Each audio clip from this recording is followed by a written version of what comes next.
Jesus wants us, pure and simple.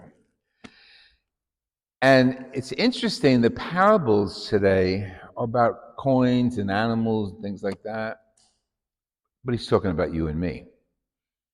And some of us don't even have to be grave sinners to be looked for by Jesus. He's after every one of us. He wants us.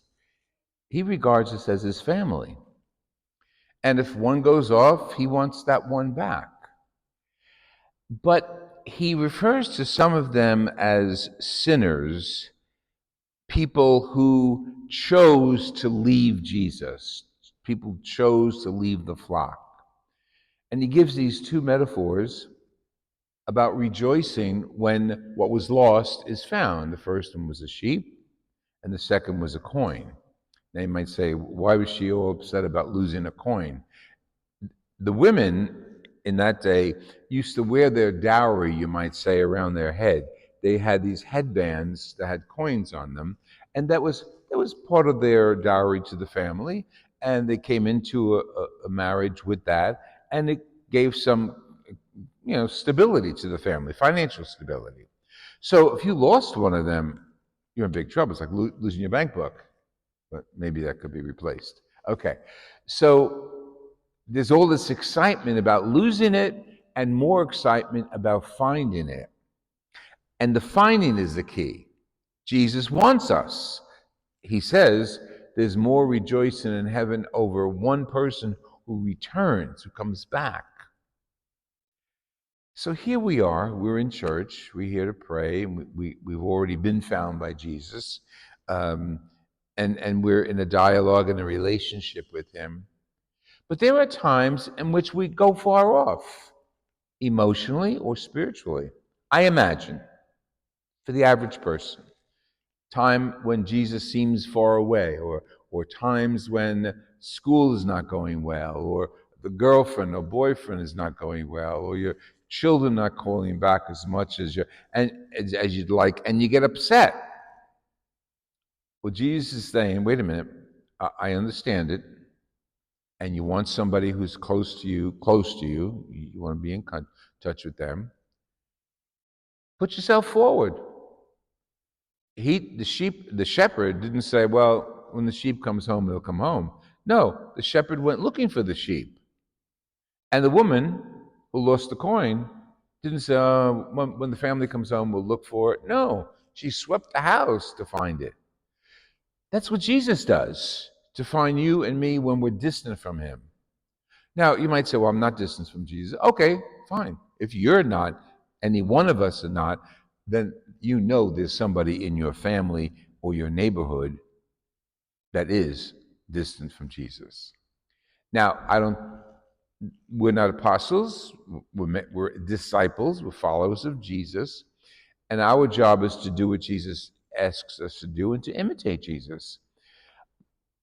I think you win people more by sugar than by lemons, that kind of thing. So sharing our faith and our faith in Jesus with those who are lost is very important.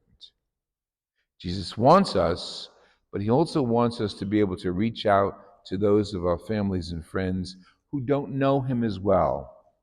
And we don't have to shove the faith down their throats, but we have to live the faith. So they see how we live, how we pray, how we care for one another, and we invite them into that family circle. It's tough.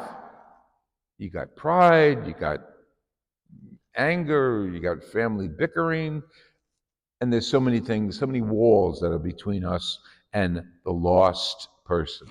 Now I'm saying lost to us as a family member or neighbor, but also lost spiritually for a person who's outside the church, or who has had it with the church, or who's negative, or who never even knew the church.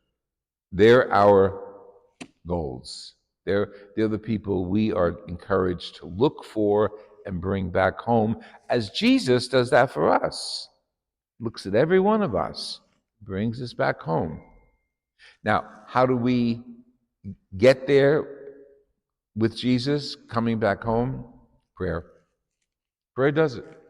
Prayer does it.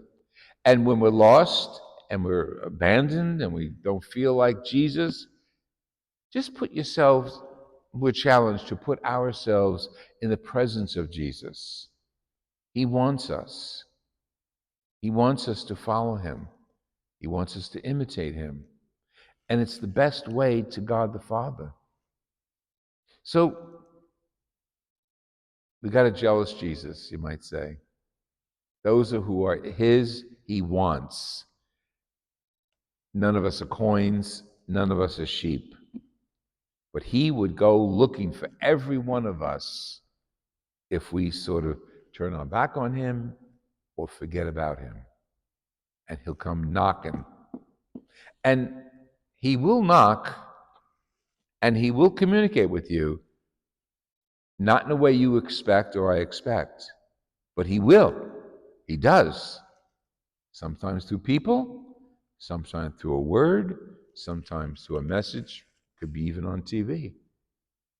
So we have to be open to the voice of Jesus in our hearts and open to following him and bringing our sisters and brothers along with us.